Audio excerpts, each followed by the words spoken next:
Hi folks, Kevin here. Well, it's May 13th, Sunday, May 13th, 2018, and today I'm actually trying for the second time, which I didn't post the first time, using my new camera. It's a Canon 80D, and I got it on a monopod, basically sticking off my waist right now.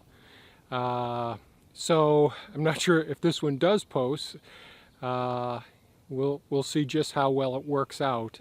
This is a camera that I'm using for doing lots of photography on the property, trying to document sights, sounds, and senses here in the sanctuary. So, which hopefully I'll be sharing that. I've been posting a few images on Instagram, but I guess they only last 24 hours, so I don't know how things will work out. But today I wanted to just give you a little bit of a, not necessarily an update, just show you some of the sights. Like one of the cherries is in blossom now, and I don't know how well this is going to work. I'm going to turn around with the camera, and you may be able to see a lot of the trees. They're budding out pretty darn well, and the green and the various shades of green and some of the reds are starting to pop all around. This morning it was very foggy. It was 40 degrees this morning. Pretty darn interesting. And I thought I've shot lots of images of the wildlife around as I'm working out here, but today I thought what I try and do is show you a little bit of the first food forest and then take a walk up to the second food forest, because yesterday I was working up there. The last couple of days I've been working up there. So and there's no stabilizer on here, so I don't know how well this is going to work with me walking. I know when it's attached to my belly just a minute ago, there was quite a bit of jitteriness. Now I'm having a hard time holding this stable. So let me just turn this around and see if I can show you a little bit of the area. Bear with me.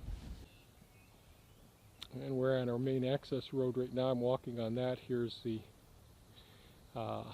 honey hut, and there's some flowering pears blooming now. Some of the apples are starting to throw some blossoms, but most of them are just leafing out. Pears are blossoming, many of the pears. That's the this one right, my finger, can it show up? Right here, that's the plum center screen before us. That's the one that has a black knot. The other thing is I'm using a Rode professional mic, and I've got a windsock on it. That's one of the problems that's kept me from shooting lots of videos out here, because of the high winds. And I've tested this mic before with the high winds and it just doesn't work out. Flowering pear, an apple tree, a few apple trees, and then an oak when we get to the sugar shack. Another apple tree here. These are the trees I talked about. I did some heavy pruning recently. This is one of the peaches. This is one that's a little more tart.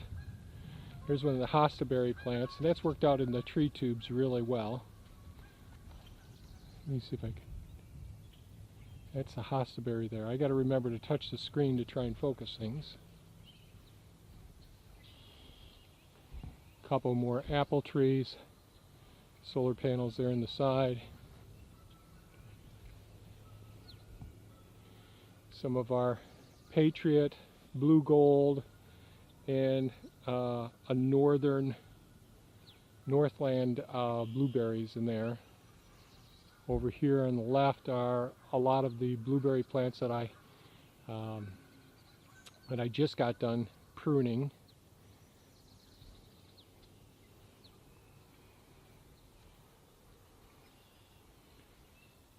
So I'm just going to do a slow pan here and see how this works out. Not sure how my voice is coming through. Hopefully it's coming through okay, since I have the microphone actually facing the opposite direction.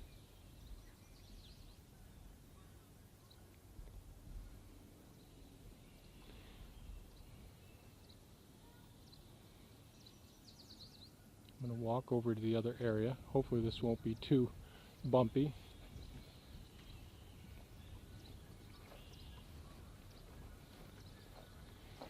So hopefully all the pruning of these previous deer rub trees isn't going to be too excessive, and they'll end up doing okay.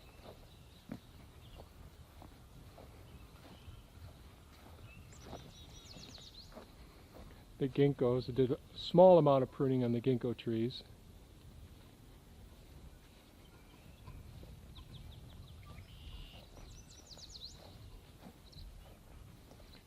This might be too jittery, I'm just not sure.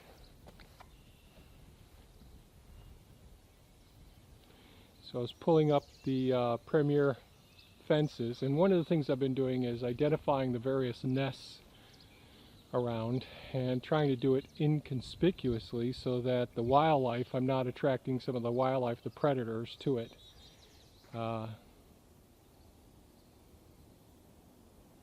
Panning around here.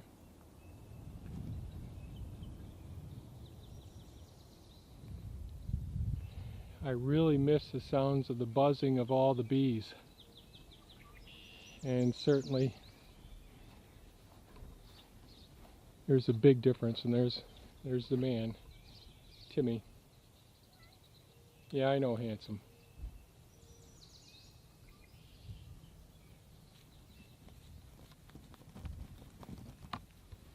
No climbing up on me right now, dude. He's got this thing on his hand. Hopefully some of the bird sounds are coming through. I'm not sure if I have to learn to use this microphone.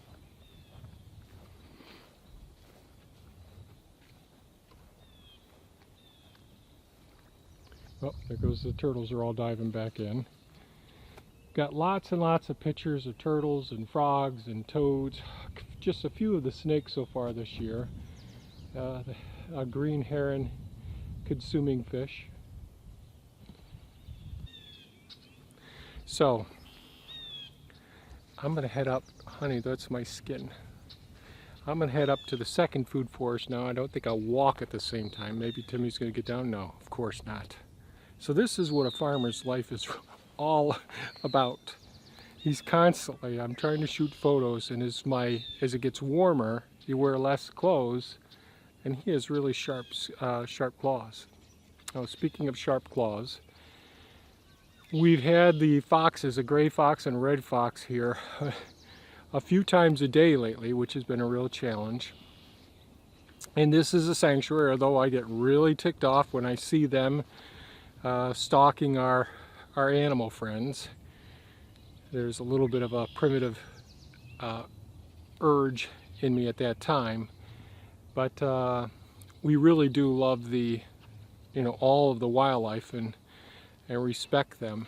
So, and right now they're going back and taking care of their babies.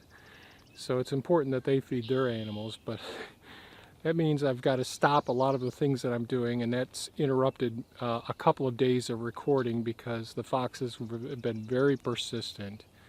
I had a gray fox who's not too afraid of me. The coyote is definitely not afraid of me at all. I can get within 60-70 feet of him, and he pretty much isn't too concerned about my presence. But the gray fox, he's becoming less concerned as well. Timmy. So Timmy's is going to be an ultimate TV star, you could tell, huh? Or YouTube star. So I'm going to head up to the second food forest, and we'll see what we've got going on up there. Bear with me.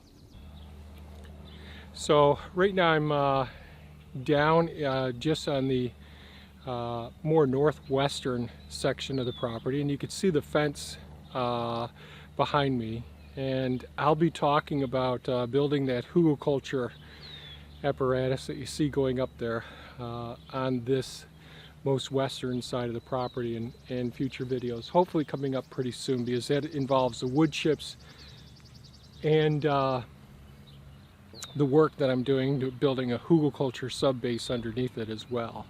Not as extensive as I've described in the hugelkultur pits before, but burying some rather large logs and then using branches and logs on top of the ground as well. Hopefully the wind isn't too bad now. So behind me here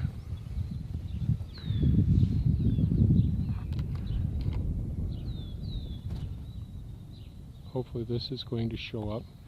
I have to learn how to use the various focusing. So I took and I had to remove quite a few thornless blackberry plants from an area that I'll show you in a few minutes. And I started putting a new bed, and that's compost there. Here's some compost from last year when I did this area. And this is all the blackberry plants all along in here. Hopefully that's all showing up. And hopefully this wind isn't too bad.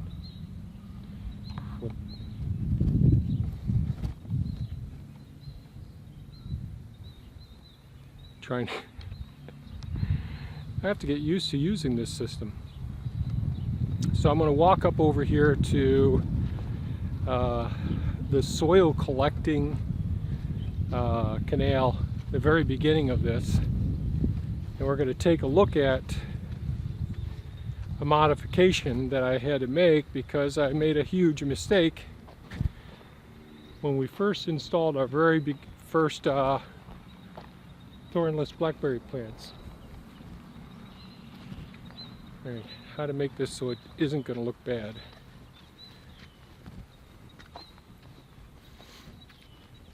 So you may notice all along in this area here, so at the base here is the beginning of the canal system. Great aquatic habitat, a good place to harvest soil as time goes on. I'm hoping that, did I hit the focus? So this whole area along this block wall here, one of the things I had the brilliant idea of installing thornless blackberry plants all along this wall. And of course I have it's a retaining wall, and on the other side of the retaining wall where the dirt is now, it was all filled with compost and then chipped on top of it. And I started all the thornless blackberry plants in there. It was almost impossible to regularly go up and harvest because it only let us have access to one side, the uphill side of it. And at that time I had a plethora of bees, and I really don't like mowing that much when we have all the bees because I really want to have plenty of nectar and pollen for the bees for their existence. So the grass was getting higher there, and you could only get access from one side. And the first 3 years of raising thornless blackberries, the first 2 years rather, they aren't as erect as you would think of blackberry plants as being. They're more stringy. They will fall over, and then they will send down new roots, and it just got to be a big mess of the thornless blackberries in that area. So I knew for a couple years that I wanted to take that out, and my brother gave me some beautiful blue irises that I planted in there as well. And it looked great in the beginning when we first installed it along this small little water feature. It was fantastic because when you look out our only window on the north side of our house back there, you'd see this beautiful area with all the blackberries and all. But because I didn't anticipate or I didn't plan for appropriate access to getting to those blackberries, it became unruly, overgrown, and even though they're thornless, it was a real pain in the butt. Because as you started to walk over there, as they would tip root, so the tops of the plants, when they touch the ground, because they're not fully erect, what would end up happening is they would send out more roots, and you would trip because both ends of the stems that were there would catch your feet as you would go through, and you could fall into the water. Long, elaborate story. So I decided to dig those out. So a couple of weeks ago I came in and I dug all the irises out, had a variety of allium species, and the first thing I did do was save all the irises and the alliums and a couple of other plants that were flowering plants that we had in there, and I put them out by pond 3. I made a new area out there, and they're doing pretty darn well. But then I came in and got all the thornless blackberries out, And the weather wasn't great at that time, so I ended up putting them in one of those leading edges to pond 3, one of those little cul-de-sacs. And that kept the roots nice and moist. I put an ad on Craigslist. This is a long story. I didn't get one bite for anyone who wanted to buy bare root thornless blackberries. So I just took them and I planted them along the property line where we want a windbreak, and they can just go wild, and I'll just chop them down with a mower, and it's right along where the black locust trees are, and they're a nitrogen fixer, and hopefully that'll get so thick that even the foxes will have a hard time getting through it. So this whole thing ties together, this whole elaborate story and all. One other thing, I hope to, in the next couple of weeks, potentially get started on pouring some of the concrete around the permanent raised beds that are actually bill block systems. That's our new herb keyhole garden. You could see back there potentially there's some of the thyme plants that we started in part of the section that I already have established. So that's what's going on with the blackberries, and that's what's going on here. We'll just go up a little bit higher on the property and I'll show you what else is going on. Bear with me. So behind me right here are all the thornless blackberry plants in the rows that I previously started. And those are the ones that I did the pruning back videos on. And they've started to send up some of their new shoots. So I'm pretty much looking forward to seeing how those plants do in the future as well. And I'll be shooting videos to share that with you. I don't know how well this works with me walking with this. I'm concerned that it's too bouncy, and I'm not sure even if the Rode mic, even though it's got that stabilizer, that's a killdeer, does. So I'm going to turn the camera around now and see what I can do. Bear with me.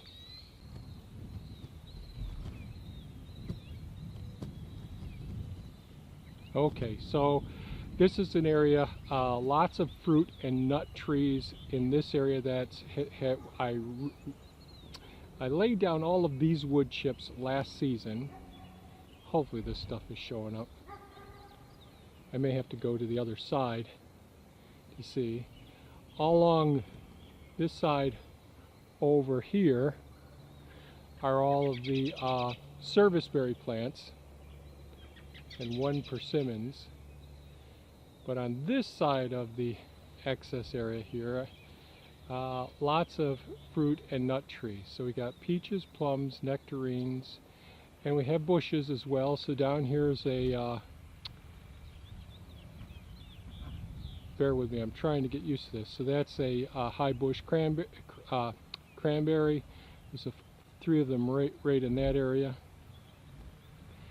And the trees, I just got out of tree tubes. I'm getting my coat caught on everything.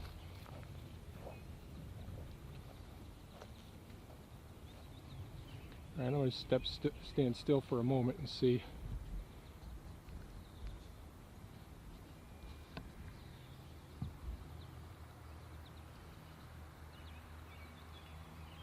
Alright, so I'm just doing a slow pan here. Of course, I'm probably using the servo autofocus here. So on the front edge here, these are all high bush cranberries here. In the back, in between the various trees, are some currant bushes. Those are all I started last spring. I posted videos on that. And again, I'll be doing some videos on the use of the wood chips and the manners that I've been using them thus far. I'm going to walk over to the other area. Hold up, bear with me one moment. Okay, so right now I'm up by pond 2. And I'm just going to do a slow pan around here so you can... There's a rock pile right on the other side of the pond there that I'll be moving a lot of the materials from there. Down there's the house and the dog run, and certainly the areas that I've got to... So we got some flowering trees and shrubs all around in here, which is so nice. But down there right next to the house is the area where the permanent raised herb garden is going. So that's very shade tolerant. Here we are with one of the swales with all of the, so the, oh, just came to me with that bushes there. That's really it's a sand cherry. We have one on each side. Each side of the pond here. Apologize for not mentioning what that was. All the service berries still in tree tubes. I'll have to get some of those out of there soon. Yesterday I got most of these trees out of their tree tubes. Along the left edge down there is the area where all of the high bush cranberries are. And there's basically 2 to 3 rows, depending on where we are in the area here, of various fruit and nut trees. Now we're going to head over to those areas where the tree tubes are. So on our left side there, the left of the maple, so that's a maple dead ahead of us right here. On the left side of that, there's only one tree tube there, but there's a whole row of various fruit trees on that side. Along the base of the swale, far to the left, are some more high bush cranberries, which have been munched down by the white-tailed deer. Yesterday I established this row of tree tubes as well as that row of tree tubes, both of these areas here. So these are our hazelnuts that the wildlife have been consuming as small bushes over the last 3 years. I put these in 3 years ago. I've had to replace them, some of them twice. They're doing pretty well, but these bushes and trees tend to do, oh, a beautiful Baltimore Oriole right there. Tend to do much better when they're in the tree tubes, and I can't tell you why, other than certainly they caught on my coat here, bear with me, other than keeping the wildlife from consuming them. I got to do some pruning on this willow, and then I'm up here against this swale system here, which hasn't been wood chipped yet. I need a lot more wood chips. And down in here, I don't know if that's possible to see, those are honeyberries right there. Hopefully that's showing up. 4 different types of honeyberries, and more fruit and nut trees in here. Most of the nut trees in the areas that I've been talking about just in this video so far are pecans. Are there any others other than the pecans in here? The almonds are down and back, and then I have the mixed heart nuts and walnuts all over in the upper area, and I'm not going to show you that area just yet. All along in here are all the raspberry bushes along another swale system, and I may take a quick walk up to where the pond 1 is. Bear with me. So I'm not up to pond 1 yet, but I just wanted to mention this is one of the deer rub cherries here, right here, and there's a plum that was deer rub and another cherry. So there's, I'm sorry, deer rub plums, and there are a couple of there's 1 peach and 3 plums there, and same thing over on the other side. I think that's a, no,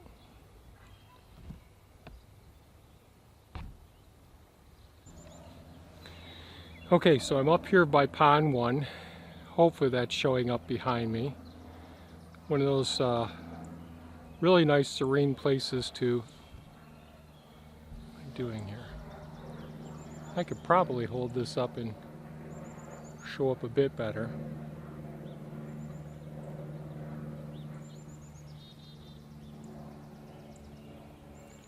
Of course the plane has to fly over now.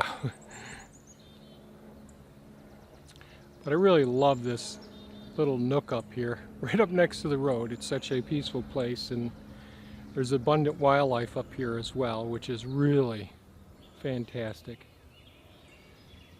So I think I'll end this video here. I just wanted to show you a bit of what's going on, and sorry about jittering this around. I've got to get used to this system, and sorry about not looking at the lens, and spending so much time looking at the screen because I'm trying to see what's in focus and all, because I've had troubles trying to use this yet. I've been mainly focusing on using this as a photographer's camera.